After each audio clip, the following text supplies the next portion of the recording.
My name's Glynn, and I'm a coach with the UK Boccia Federation.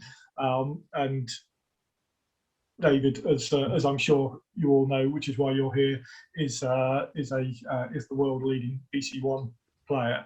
And I think the objective here is probably to get some insight into David's world a little bit of history, a little bit of now, and maybe a little bit of future as well. So we'll learn all about David as we go through. So I'm not going to ask him to introduce himself at this particular point. I'm going to start, David, with a fairly open question for you. So you are the world number one, you're European champion, you're world champion, you're Paralympic champion. And that doesn't happen very much in any sport. So what do you think are the characteristics that drive you towards that kind of level of success? I think there's two parts. I think one part is I've been very, very fortunate in my upbringing and circle of influence. Like I happen to be in the right place at the right time along my journey. So I think that's one part. I think the other part is I'm a bit like a dog with a bone, and I really don't like losing. That's the first one, and the second one is I'm obsessed with playing well, like more so than actually the result. So I guess those two things probably, they probably set me above, really, I would say. Okay, so you're tenacious and you don't like losing, and I guess they're important to you, and I think that tenacity to not know when you're beaten is important. There are a lot of people on the call who are probably thinking about, have I got what it takes to reach, whether it's the levels that you do or just to progress to the best that they can be. So if you think your big characteristics are really tenacity and hating losing, what do you think are key attributes of successful boccia players? What do you think when you look around the world? Do you think there are certain characteristics or certain traits that you think really help out? I think if you look across all the categories, not just myself, there are personalities across all the four classes. The best players have something about them. It's kind of hard to put a finger on it, but they have that almost like that inner fire. I guess it's that kind of burning desire, plus a little bit of individuality. They don't necessarily do things the same way as other people do, which kind of sets them apart.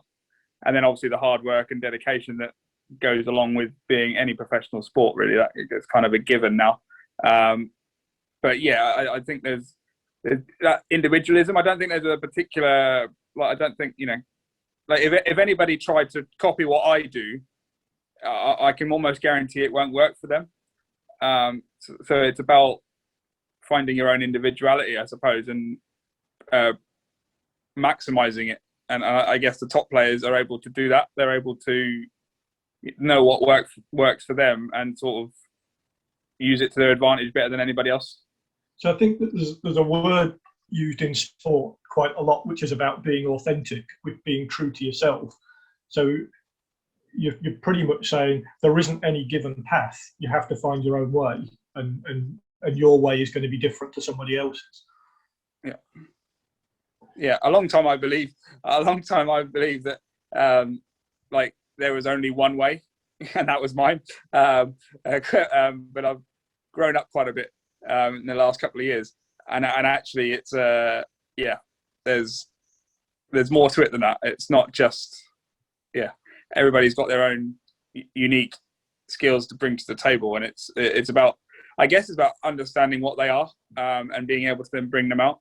And I guess I think self-awareness is quite important in any sport, but I think particularly boccia with the psychology involved. I think there's a need to be able to, because obviously we're some of the most disabled people in the Paralympic movement as well. We're not all going to be able to throw the same way. It's just no one's going to have the same wrist as that. Like, so you're going to have to find different ways of propelling the ball. And I guess it's kind of all that brought into one. It's kind of knowing what your disability is, accepting your disability, making the most of your disability, and then also bringing your personality out at the same time. So have you done anything specific to generate that kind of self-awareness? Because I mean, you're very experienced, and we'll come to that later on. But have you actively had to find out about yourself? Yeah, I think probably again, it comes back to not liking to lose. I think I find I learn most about myself when I lose. Like I can remember every defeat vividly. And I can also remember what I did afterwards, which is go on a training court and repeat the ends that I'd lost, and then kick myself because I should have done it that way, or whatever. But also it's that, I guess it's, where was I going with that? Yeah, so I guess it's the being able to reflect on that, and then also bringing in other factors as well. I think I've been quite lucky with the sports psychology I've received over the last 12 years, and I think that's helped me sort of put into practice some of the reflection techniques, and also kind of, I'm quite complicated as a personality. I've always known that, but I've not been able to necessarily put my finger on how or why. And I guess the sports psychology stuff that we've been doing recently, but also in the past, sort of really helped me not only build relationship with myself, sounds weird, but bear with me, but also the people around me. So, the best example is Sarah, my sports assistant. She's my best friend. She's also someone that has coached me in the past. She's now my on-court sports assistant, and she's back in 2010, she took quite a long time with our psychologist at the time to actually kind of try and understand me better, to know how to get the best out of me. And in that process, I had to understand myself, and we had to understand how we work together. So yeah, and that's kind of been building ever since, really. And then obviously you came on board in 2016, and so we've been on the same sort of journey. So yeah. So, I mean, I'm very aware, seeing as you mentioned that for the last 5 years or so, I've been your coach, and I've just I've added to, amended, moved around things that have gone before, and you would have had a decade of other coaches and other influences. So maybe, and I know that some of them are here on the call, so maybe give us a little bit of a story, if you like, of your actual boccia journey, how you started, who you work with, and because they're here, maybe name check some of the coaches and maybe some of the things you've learned from each of those people as you've gone along. Yeah, definitely. This might take a while, but there's a lot of names. So I remember actually first time I played boccia was back at a place called Cedar School, which was in Southampton. I was at I probably should talk about my education story as well, because it's kind of relevant.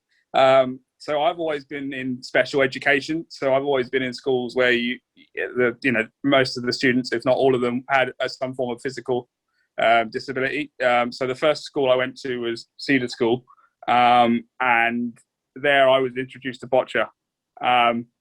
Not in any great detail. For example, I used to throw sideways, because essentially they took us to Stoke Mandeville and they gave us a cricket ball to chuck as far as possible, and I found that I could throw that quite far sideways. And because the boccia ball was about the same diameter as a cricket ball, I figured that was the right idea to do that with boccia ball. For anybody watching, it isn't. And I think I was about 10 or 11 when I realised actually it would make sense to point at the target and throw forwards.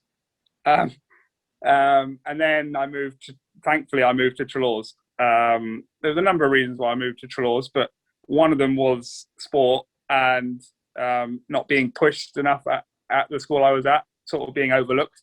I was quite shy and retiring at the time. I know a lot of people wouldn't believe that, but I know Sandra King, who's on the call now, will probably remember me as a shy 11-year-old joining that our little form group 7K, and because Sandra was our form tutor. I think I got some pictures in my house still of that group. Good bunch of guys, but again, that was the first environment that I'd been in that really challenged me. Like, I was challenged all the time, not only by the teachers or the staff, but my buddies. Like, if anything I said would get pulled up, ripped apart, and shoved back down my throat, and you just had to roll with it. It's like, teenage boys. But we had a great laugh, and bocce was just one of the sports we did. And Barry took the bocce sessions on a Monday night, and I used to train once a week at the beginning and then twice a week towards the end of my school days. And we went to regional championships, which was the first time I've been to a proper competition with bocce. And initially I was all right, average, kind of the same as the rest of the Trelaw students, but we were basically like St. Trinian's crossed between Hogwarts, in that we'd rock up in this massive coach, massive chairs, scare all the other kids, and then collect all the medals and then come home again. And it didn't matter whether we were doing bocce, athletics, or whatever, we'd murder everybody. And I was just part of that group, which was pretty awesome. And then eventually I wanted to be, someone went to the British Championships. I can't remember his name. Was it Dale Welland? I think he qualified for the British. Barry or Sandra might be able to remember who it was. Just the year before I did. And I was like, ooh, I fancy going to Scotland. But I didn't think anything of it. I just, and eventually I qualified.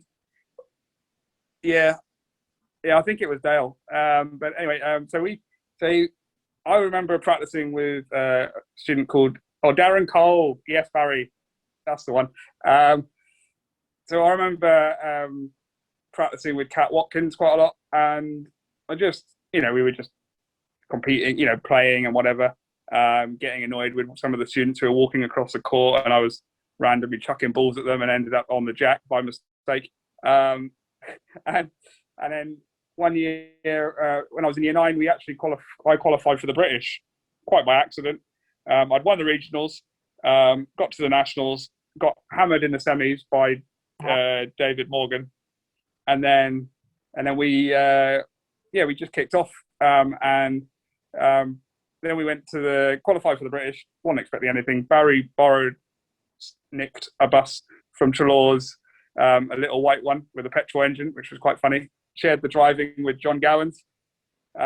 We had Kirsty as well with us, so we could drop her off in Birmingham on the way up because she was a volunteer. And went up to Easter House. I met a strange guy asking him for directions. That was a bad idea. Finally found where we were supposed to be going. Went in not expecting anything. And 2 days later, I was British champion.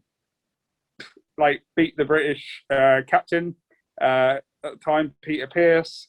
Won the final 8-0 by Jerry. And he loved calling me a cheat and a effing cheat. This poor little 14-year-old didn't care. I just took him long and scored 5 off him. As you do. I remember meeting Hendrik, who was the then world #1 in bocce, and I offered to give him a game and he refused. I took that as a bit of a confidence. And then, there you go, Jerry Connery, that's it, Steph. And that was it, really. Came back to Trelaw's, pretty much was made head boy because I'd won the British. Like, my whole election campaign was based on the fact that I'd won the British Championships. Madness. What are you going to do, Trelaw's? I'm going to win more competitions. Right.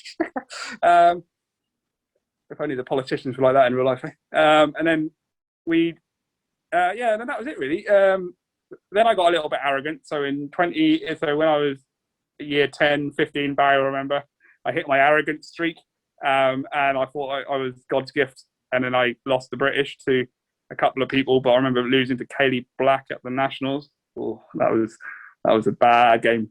I think I violated twice as well. Had a dodgy ref.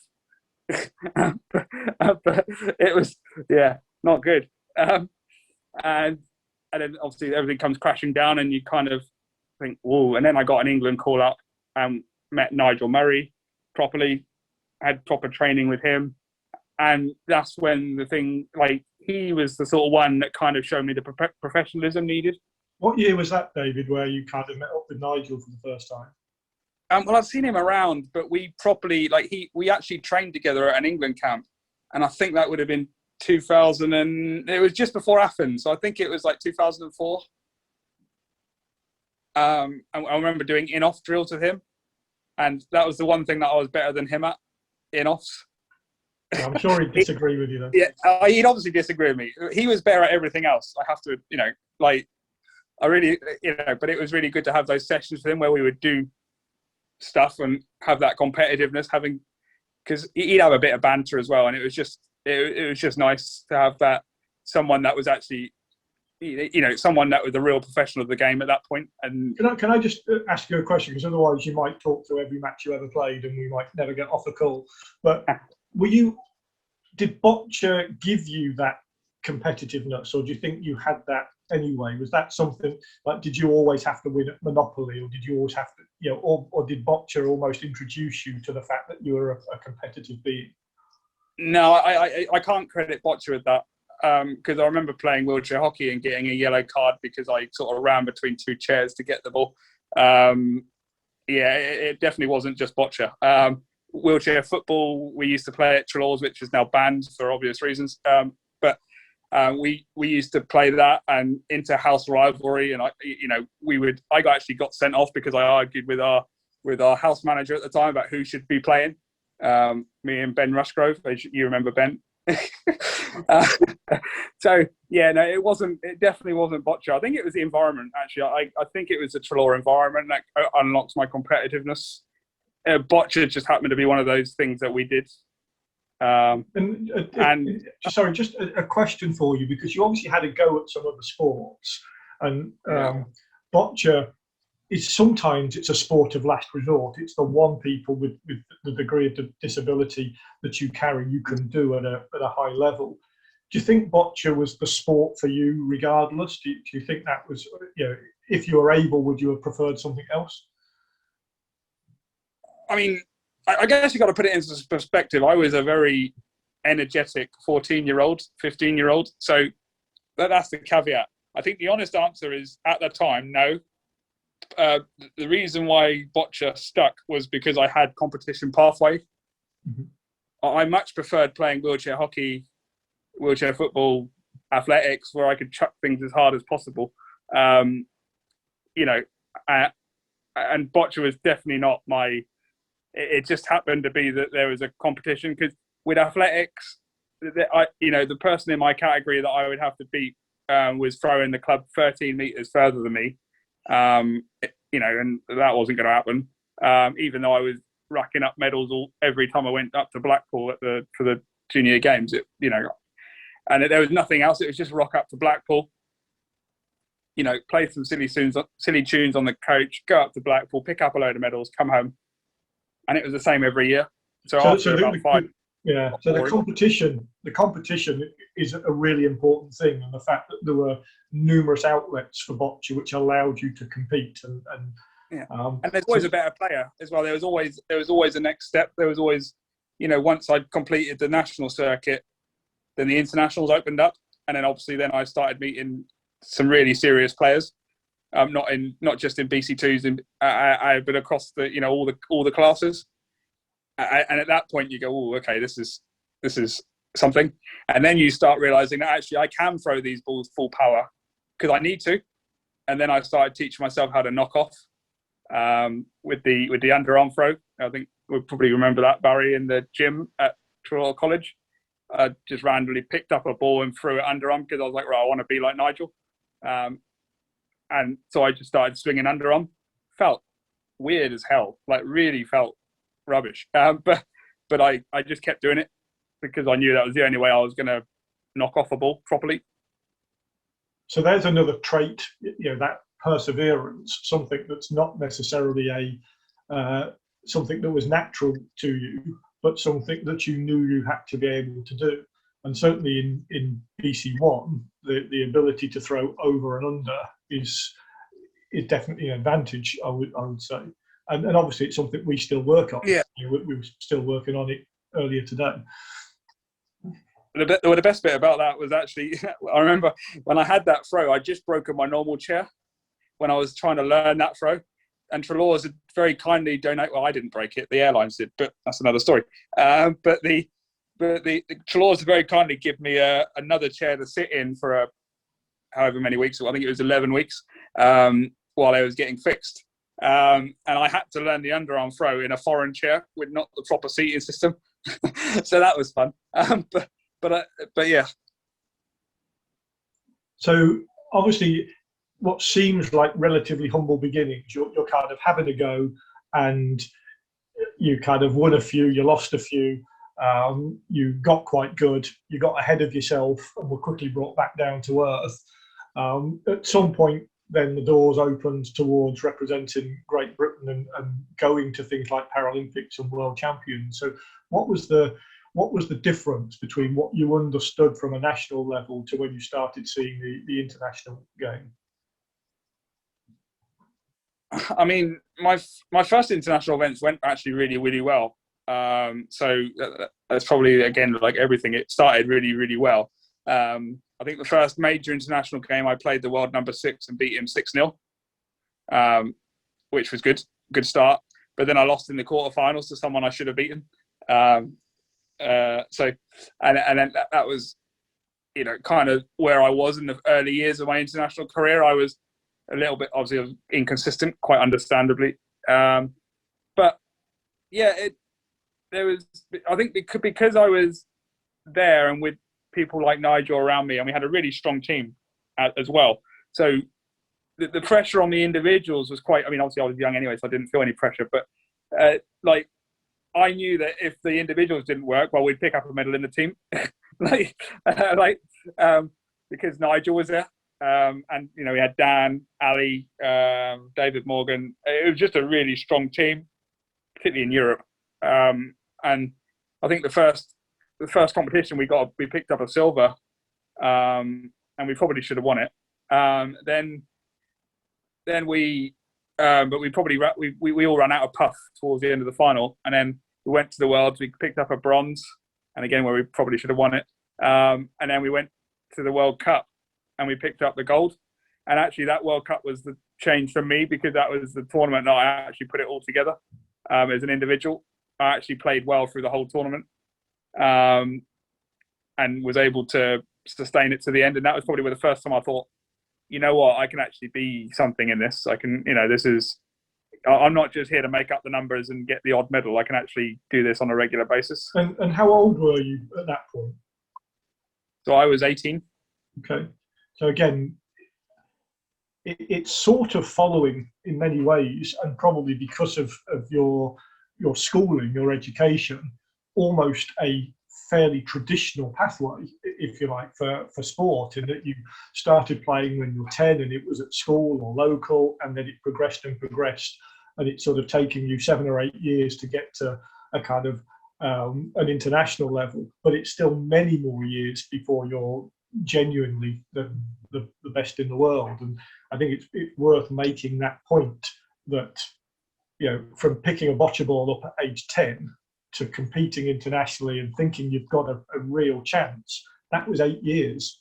So yeah. Again, for people who are particularly those in the home country pathways, don't expect this to happen all at once, and that you'll play for a couple of years and you'll be there.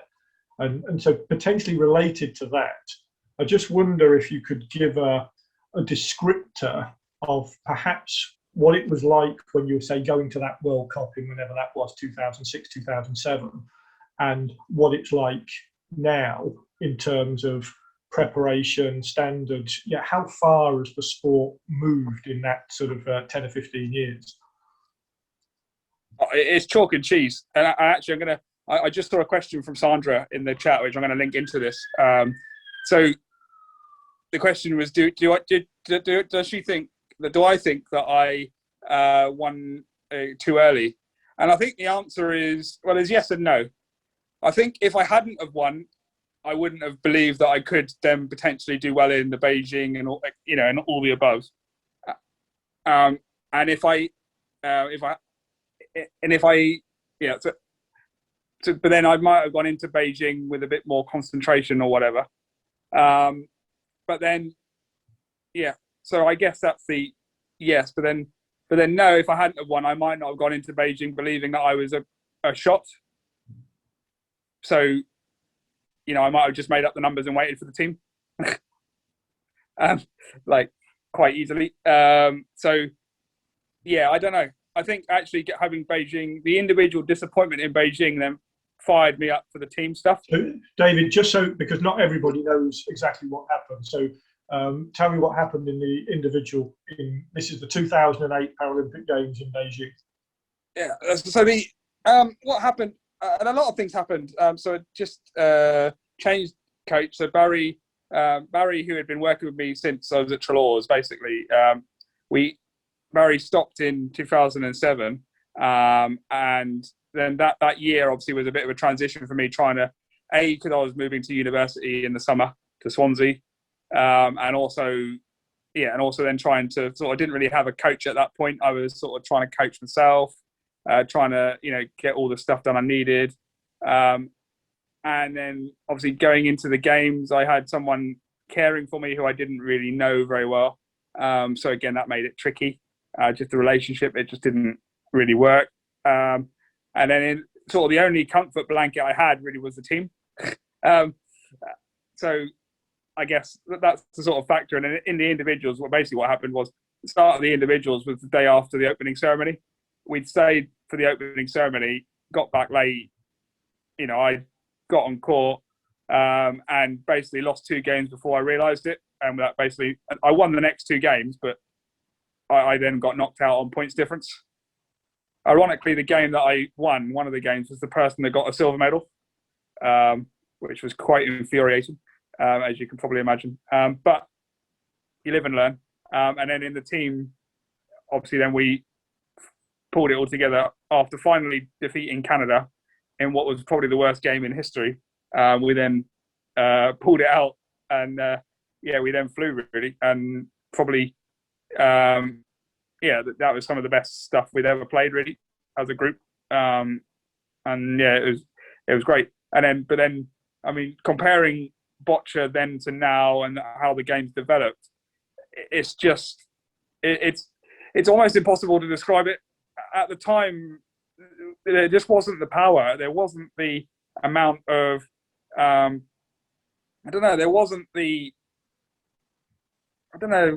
amount of aggression in the game at that point. I guess people didn't have the tools to be able to move things around, and they didn't play that way. And it's only really since 2010 that things sort of started moving down the aggressive route, with obviously the Asian countries taking over the dominance of the sport, and sort of the rest of us sort of having to react to it. And that kind of meant that I needed to reinvent myself as well, because I was always an aggressive player when I started, but then I had to kind of tone that down for international competition in the early days to get the results I needed and become more pragmatic. And then it was almost like Sarah then, in 2010 came along and told me to be more aggressive again. And it was like, what? I've only just changed. What are you? that relates actually to a question that Peter Langton has just put on the group, which is, how do you manage, because you've only got to 2010 and you've already mentioned about 4 different coaches, and there was probably some reversal of that, and then there was Claire Morrison, and then there was myself. So how do you manage that transition between one person and another, and what choice did you have in any of those transitions? Probably. I mean, earlier days it was kind of. I mean, obviously I was young, and actually it was sort of Barry took me under his wing almost, and that was it was almost like a mentorship, and that kind of he saw something in me that I didn't necessarily see in myself.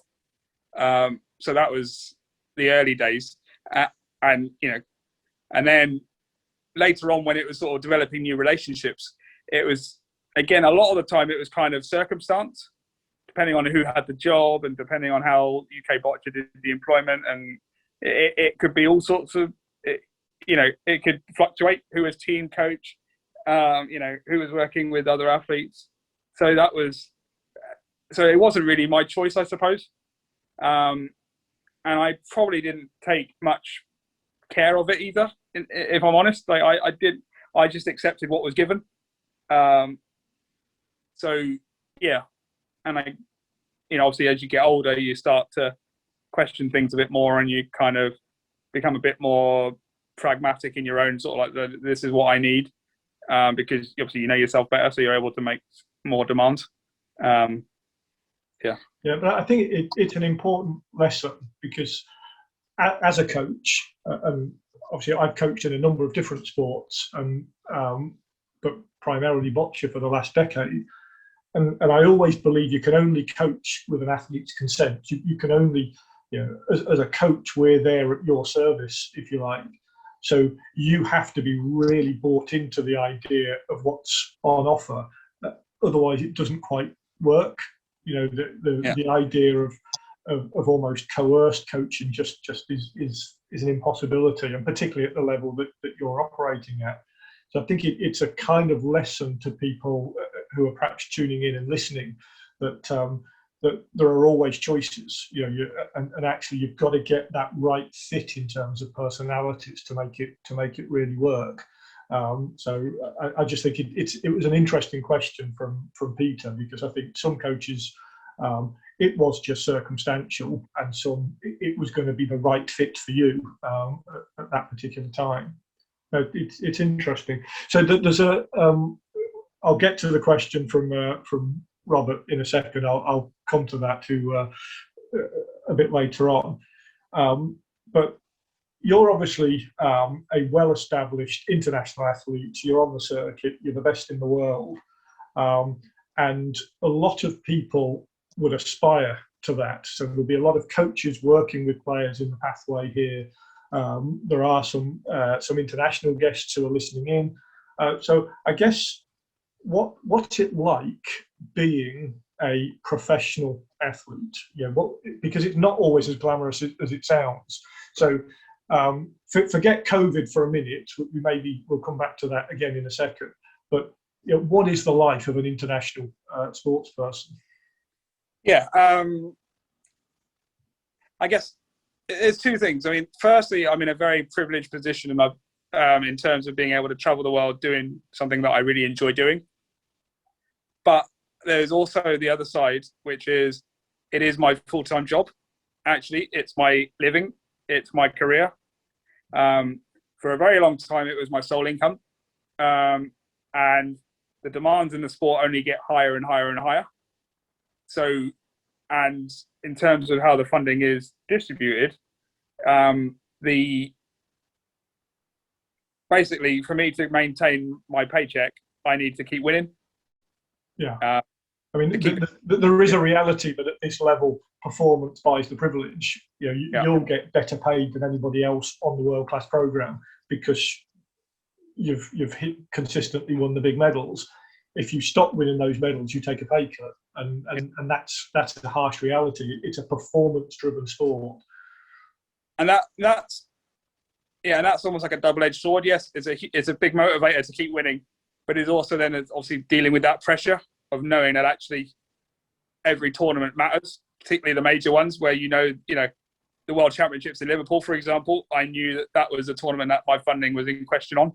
I needed to win it because I was going to get married the next year, and then we were going on a honeymoon and blah blah blah blah blah. There was that can be a bit of a joy killer. But equally, when it comes off, obviously there's the relief and then the satisfaction of winning and playing well. It's not always, and obviously all the work you have to put in on the side. So training pretty much every 5 days a week. 6 days with gym sessions and physio and hydro and all the stuff that I was doing before COVID. It was definitely a full-time job, and and obviously then the amount of traveling we were having to do. I was clocking up 20,000 miles a year in my car easily. Trips to Scotland for a week and then back.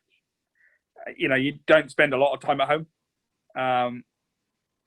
Yeah, I mean, it's probably just as an indicator, under normal circumstances, pre-COVID and hopefully soon post-COVID, the World Class Programme operates as a camp-based system. So we kind of have a 4 or 5 day camp, and then we perhaps have 3 weeks where people are training at home, and myself and Claire Morrison, the other coach, would travel and see players individually, and then we come back together full time for 3 weeks, and then it's back to home environments. So it's a fairly relentless kind of routine. Competition right into that as well. Yeah, and obviously competitions which pretty much go from almost March to October time under normal circumstances. So actually, seen as we've just touched upon it, and there is a great question from Anna Taylor, which I will come back to. I'll come back to it, Anna, later on. How have things changed under COVID? So what's different? And probably thinking about Tokyo. Sorry, just checking make sure everything's all right. Yeah, carry on. Okay. Do you think this year away from competition has been a help to you or a hindrance? But before you get to that, maybe just tell us about how your routines and circumstances and training have shifted. Yeah, obviously, like everybody else, COVID has been a massive change for me. But actually, quite ironically, it's probably done me a favour, because I was probably at the start of 2020, I probably for the first time, I think I was getting a bit like, oh. So actually the break actually probably did me a massive favour. I think 2019 was a really tough year for me. Obviously breaking up with my wife and separation and stuff, and then sort of having to carry on with the season without really getting a chance to park it, and just obviously having not a great result in Hong Kong, and then sort of having to then fight back. We sort of trying to qualify the team for the Paralympics from a not so ideal position, and all that stuff going on. There's a lot of pressure. I mean, we managed to qualify the team, which was awesome, and I managed to go for the rest of the season unbeaten, and probably played some of the best stuff I did at the end of November. Beating all the rivals and some more.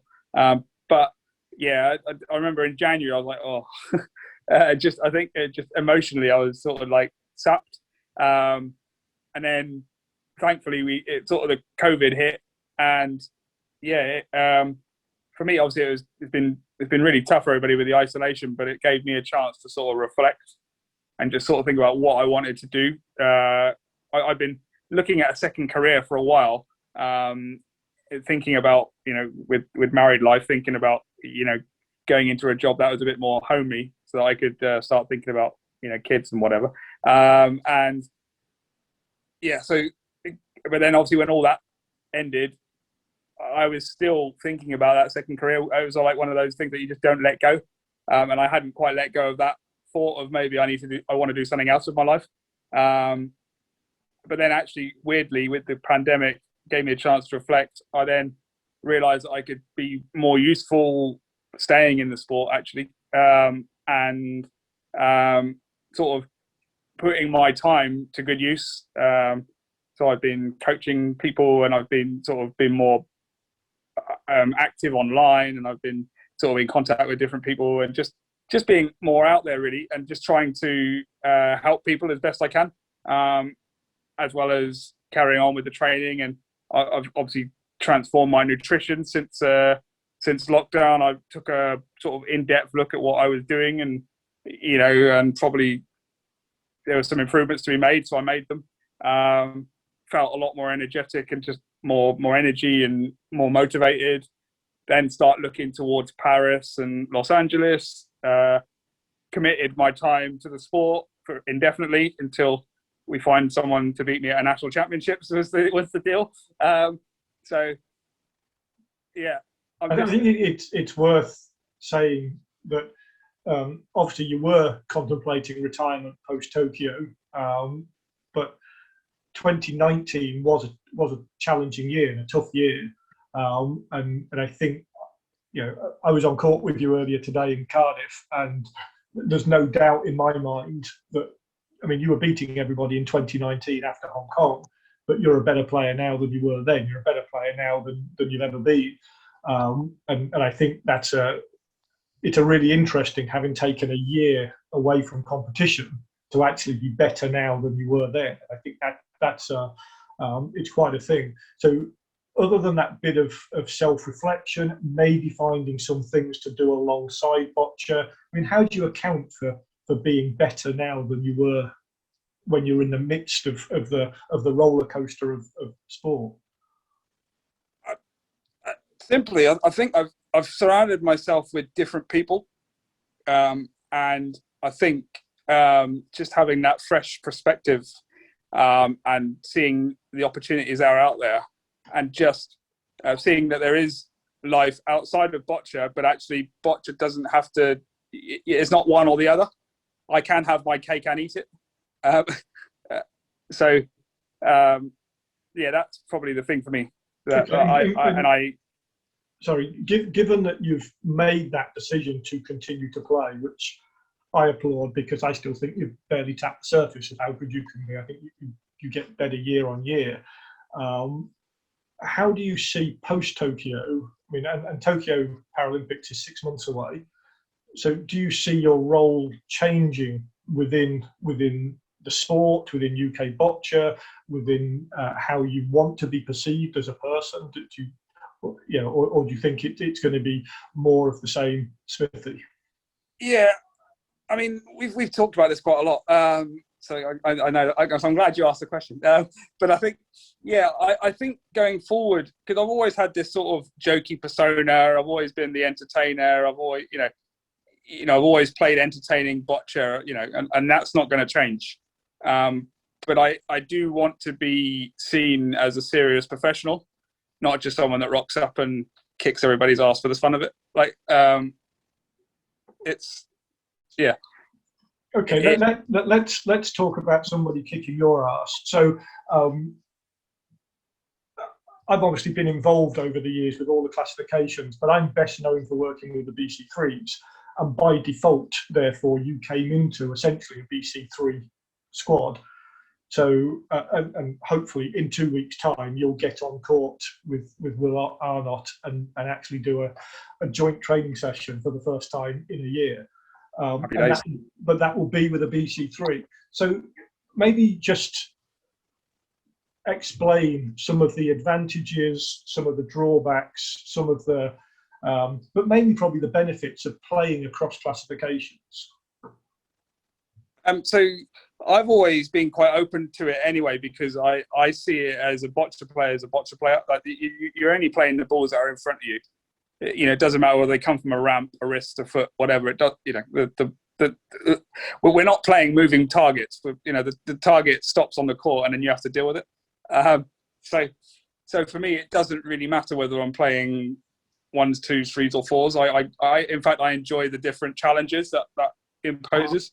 So for example, with the 4s, like playing someone like Steph, I know I'm going to get bashed around the court, and I've got to play on the defensive and try and get under his skin by putting him in areas he doesn't want to play, or making him lay out the side, which he hates redoing. But someone like, if I tried to play that same tactic against the 3s, they'd murder me. And then gloat about it. So again, it's kind of the thing. It's just nice having these different challenges. And I think, like, the guys, I have so much respect for the rest of our guys, but equally around the world, there's so many awesome players who have different styles, play different ways. There's no one way to strangle a cat. And I think, as I said earlier, it's about personality and maximizing what you got. I mean, I remember playing Jacob, and obviously he passed away in the summer last year. And he was probably the first person that I played against in a training environment that I had almost no hope of beating. I say almost. I think he beat me 7. I think on average it was about 7-3, like in terms of the ratio of wins to losers. So I was always going into those games thinking I've got to be on my best here and hope that he has a bit of a mare, or hope that he at least misses one to give me a chance. But actually, he was so accurate. It was relentless, and it was just that challenge of I can't miss. And then obviously the satisfaction when you did finally win, it was awesome. I remember when we did the ICPs, which were individual competition. I can't remember what the P stands for, but basically they gave us a weighting system, and we basically played against each other. And I probably played some of the best stuff I ever did, playing against Jacob, Steph, or playing what we used to play golf or whatever it was, where we'd have a jack at different areas of the court, and you'd have one ball each, and you had to get as close to it as possible. And then you'd have the guys along the side heckling you. I remember Pete McGuire giving me stick while I was about to throw the ball. It's just that sort of stuff. I really like that. Like, it's just, And then I think I played Scott once, and we probably played two of the best shots we'd ever done long. And, both of them, wrapped around the jack. And again, you wouldn't do that normally because it's just, but there's so much pressure on it and there was so much sort of emotion at that point. It takes you to another level. And I think it's important, again, I think it's important for people to recognise that while you play Steph, he will probably beat you 8 times out of 10. Yeah. But the 1 or 2 that you get, and you have had, is enough to make you want to keep coming back. And it's probably the same with the BC3s because the level of accuracy or the level of power. But then I guess we can work out the ways that you can stay in the game and the ways that you can make it difficult. And does that make it easy is probably the wrong term, but when you go back to playing against BC1s, does it suddenly seem like, well, compared to what it's like train hard, compete easily. Does it seem a little easier, or is it just different? No, it's just different because again, the BC1 game I think is underestimated by a lot of people in the other classes. Yes, the level of accuracy might not be always at the same level as the higher classes, but there's a lot more tactics involved. And jack positions are put into positions that are awkward for us with the disability. There's a lot more, obviously there's time as well. And it's not a case of, normally when you're playing against like 3s and 4s, for example, it's sort of tit for tat in terms of hit, lay up, you play, they play, you play, they play, you play, they play. In the BC1s, I could be sat cold for play one shot and then have to sit cold for 4 or 5 balls. And then suddenly a ball goes on the jack, and then you've got to be up for it, ready to fight back. And they've got, minefields in the way. It's like playing Minesweeper on your computer, but it's on a court instead. And you've got to try and find your way through, knowing that actually, you've got 5 balls left, but how do you use them? and it's a totally different way of playing. Yeah.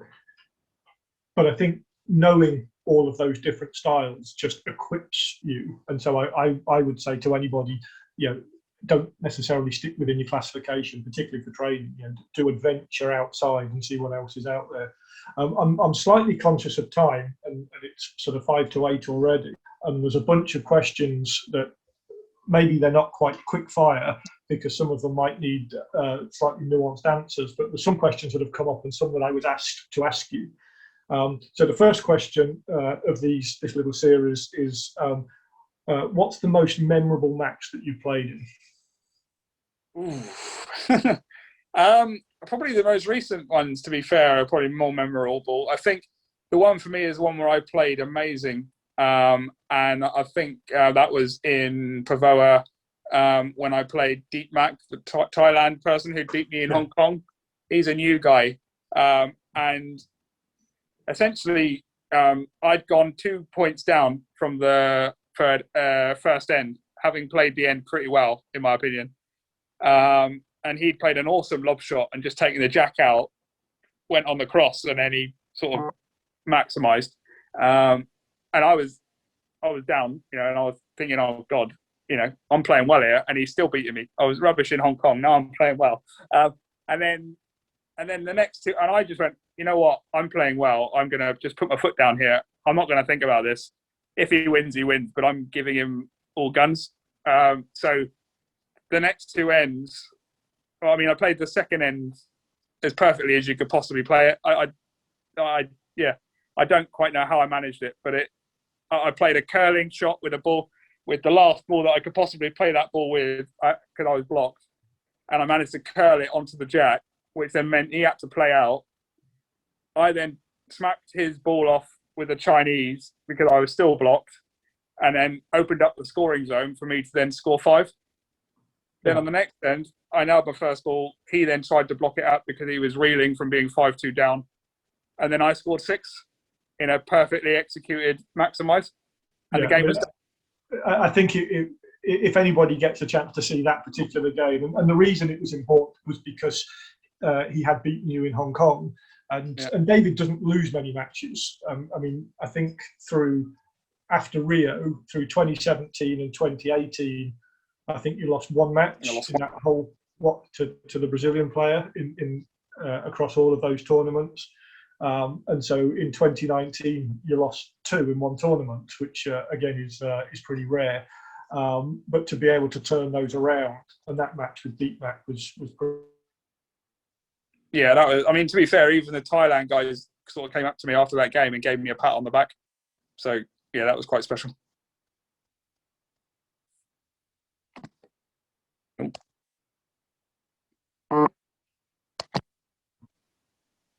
There you are. You're back. I froze. I don't know if you heard me, but I just said the Thailand guys after that game actually came up to me and gave me a pat on the back. Like my sort of rival from he's world number 2. He actually came up to me and gave me a high five after that. So there was it felt good. Like it wasn't just a win. It was I think I just hit a purple patch. Yeah, but there's no question that Deepmak's going to be a good player. I mean, he played really well, and you just put him in your pocket, which I thought was outstanding as well. There was a question about your expectations for Tokyo, and I think I know the answer to this in terms of how you might answer it. But if somebody said to you, "What are you hoping to get out of Tokyo?" What's your answer to that? So the goal is obviously to defend my Paralympic title from Rio. Although I'm under no illusions that it's going to be easy, because it just never is. It's a Paralympic Games, and I haven't been to an easy one yet. So yeah, and this will be my 4th. So yeah, but that's my target. The target is to defend it. I've got all the tools I need to defend it. I just need to go out and do it. And hopefully that will be the case. And then in the team, my goal is for us to try and pick up a bronze. We're a bit of a dark horse. We're currently ranked 8th. I think all of us would admit that we're not in the medal sort of. We're not expected, but there's no reason why we can't be a dark horse and just kind of turn up and surprise a few people. And that's what we're. I would say after a COVID hit year and no competitions since the end of 2019, I think all bets are off. So, my answer as a coach is that we would just want to play as well as we can, or for David to play as well as he can. And we believe that will be good enough to beat everybody, but you can't account for other people. And I think it's one of the things with sport. David could play a bit like that first end against Deepmak. You could play really well and not miss a ball and still be 3-0 down. And I think you can't account for other people in sport, and that's why we love it so much, because there's because you don't know what's there. But I think you want to come away knowing that you've played the best that you can play, and then we'll hope that that's good enough. There was a question from Claire, and it was asking, with the disclaimer that you've got lots to offer and hopefully many more years, but what would you like your legacy to be when you finally put the bocce balls away? I don't. You see, I guess with bocce, with any sport, I'm not in the frame of mind of that. There's always, like, when people retire, there's always a new crop coming through. I think for me, the legacy would be that anybody coming up would see it as have a look at how I play and see what the possibilities are as a BC1. It wouldn't necessarily be they have to play the same way, and I wouldn't, or achieve, who knows what the sport's going to be in 10, 12 years' time. It might not be as, it might not be possible to dominate at that point. Who knows? But I guess for anybody coming up, I guess it would be, the legacy would be that they've seen what is possible, and they want to better it. Okay, so and that relates to another question that came up from Anna, which was those people that are coming into the sport. How do we encourage more people to play this sport of ours? Because we love it and we know what it can offer and we know how great it is. And within the Paralympic movement, it is massive. We were in Rio. We were playing in front of 10,500 people. We were the first Paralympic sport to sell out. It's a massive thing internationally. But how do we get more people involved in this country? I think we would benefit from actually having more league stuff and actually having a more networking and more, because I think sometimes bocce feels a little bit like a closed family, and I think although we're not, and I think we are open. I think for anybody coming in, it can, because we're all close. We all go through the same thing. We all have the similar disabilities. There's obviously there's people that pass away. There are people you get close to over many years of playing together. You build quite strong bonds with people, and I guess for anybody coming in, that can seem quite daunting to break into. And I guess that for me, the answer would be to almost open it up a bit more in terms of disabilities as well. I think obviously we focus on the classifications for the Paralympics, but we do sometimes isolate those who are, maybe can't play other sports, for whatever reason, who could benefit from playing bocce. I mean, there's no reason why people, elderly or, different disabilities, or, someone that maybe suffered strokes or whatever, there's no reason why bocce couldn't be a way for them to, meet other people, and we can do it in a less rigid manner, in maybe an open league or some form of, system where it encourages more games, basically, and encourages more participation. And then when you want to go down the Paralympic route, when you see someone that can actually, obviously fit into the 1 to 4 category, then you take them down the Paralympic pathway as per. And there are examples of the two things that you suggested. A country like Japan, for example, have an awful lot of bocce, lots of clubs, able-bodied, disabled, all playing together, and there's just a lot of bocce taking place. And I guess if you widen, they have a bocce channel, don't they? Yeah, I mean, I took the BC3s out there in 2017, and you could just watch bocce on television. And it was the first place I went to where people paid to come and watch us, and there were programs, and there was a show court, long before we did that at Liverpool. So Japan have those kind of leagues that you were talking about. And then other countries like, say, Portugal, they have their club system, which is connected to the football club. So whether it's FC Porto or whoever it might be, the football club supports, I guess, 7 or 8 other sports to have clubs. And then they will have inter-club competition with these sort of super clubs. And so I think there are lots of different ways of doing it. But I think greater competition is the way forward, whatever that looks like. And I think if you came into it because there was a competition pathway, that was what made you come down this route rather than another route. So maybe that's a lesson which, in terms of what we need is just more competition and more levels of competition. Yeah. I'm going to ask one more question, unless anything really comes out of the chat. So, and you mentioned it a little bit. So we've seen what the sport was like when you first came into it. We kind of know what it's like now, and it's fiercely competitive. What do you think the future of this sport is? If you go to Los Angeles in 7 years time to sort of 2 Paralympics away, 3 Paralympics away, what do you think the sport might look like then?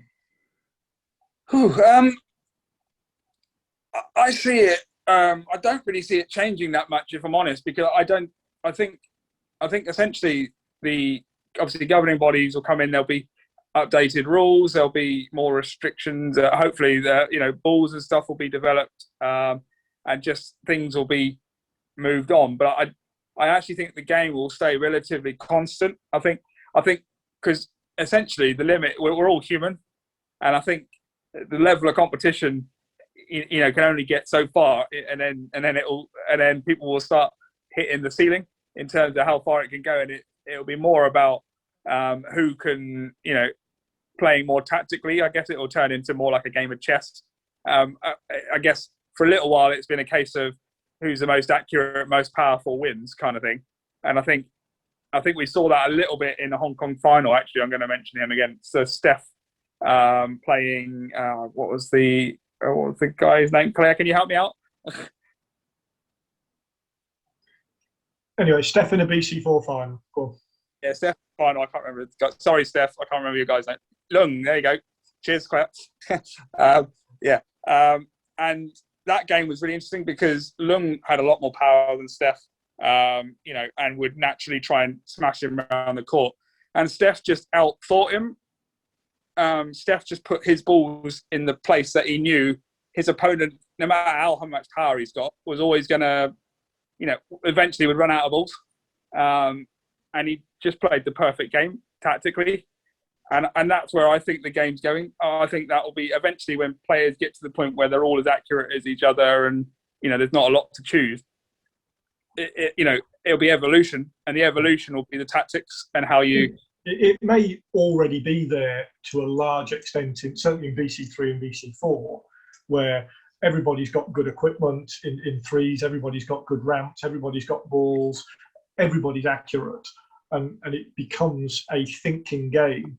And I've been asked the question many times about what I look for. If I'm looking for a talented person, I'm rarely looking at a skills test score or how accurate somebody is. It's attitude, like you said. It's that sort of tenacity right at the beginning that you had. It's somebody who's got an ability to problem solve and kind of think clearly. Those are the kind of skills that are going to come from the future bocce players. Because it's very much a thinking psychological game. Yeah. So I think you're exactly right. It will ultimately come down to tactics. There was one question, and we'll finish on this again. It's if you could pick a dream team either to be part of, so either two of the BC2s and you, or you could go the other way and pick the team from hell that you just don't want to play against. So any country, any players, who are the people that you'd like to sit on a court with, and who are the people that you wouldn't like to play against as a team? Yeah, I'd not like to play against. To be honest, I have no problem playing anybody. I don't think there's anybody in the world that I wouldn't mind giving a game. Good if answer. I'm honest. Good answer. I think in terms of the team I would like to be in. I'm gonna be a captain for a minute, and I'm actually going to say the group I'm with now, I would not. They're the group that I want to play with. That's a beautiful thing. So a shout out to Claire Taggart and to Will Hipman. And to Will, and yeah, we're doing a lot of work, and we've come a long way in a short space of time. So they are the two people that I want to take.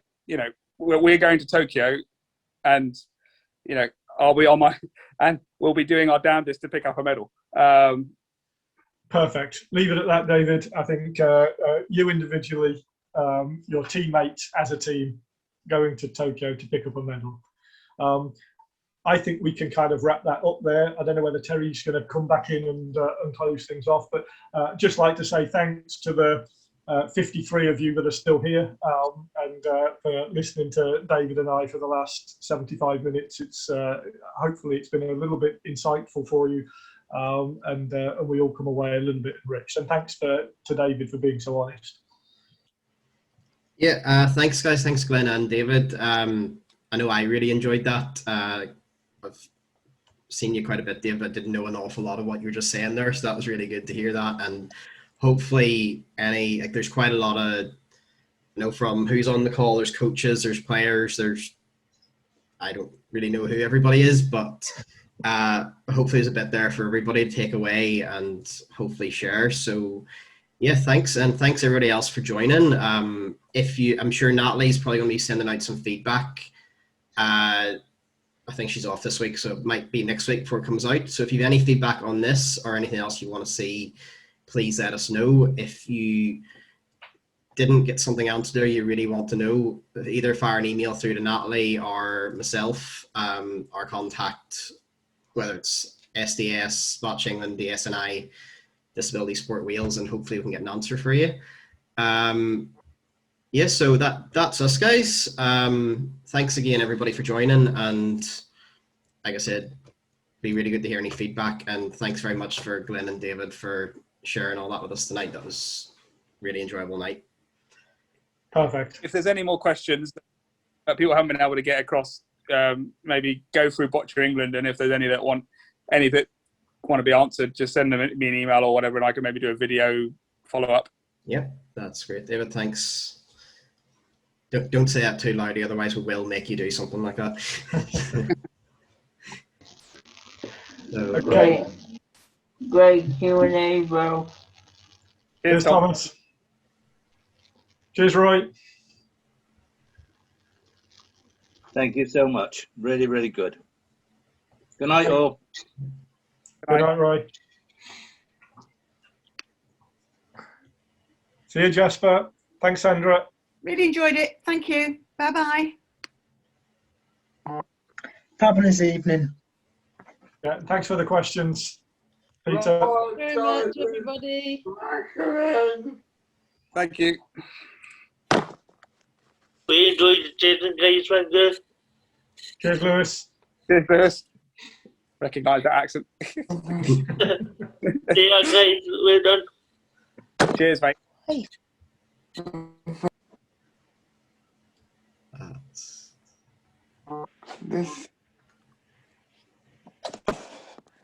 You see, it's interesting now watching everybody try and switch off. yeah, you're wondering, has anybody went off and just not actually been listening the whole time? They're just still here. Got that switch off face. Where's that button? I need to stop recording. Okay. Thanks, so Catherine. I'll end it there anyway. So I'll see you. Okay. Thank you, everybody. Thanks very much for hosting. Very appreciate it. Yes, thank you, guys. Bye. Yeah, thank you. I'll see you Cheers. tomorrow, David, on the afternoon call. All right, cheers, Glynn. See you tomorrow. Yeah.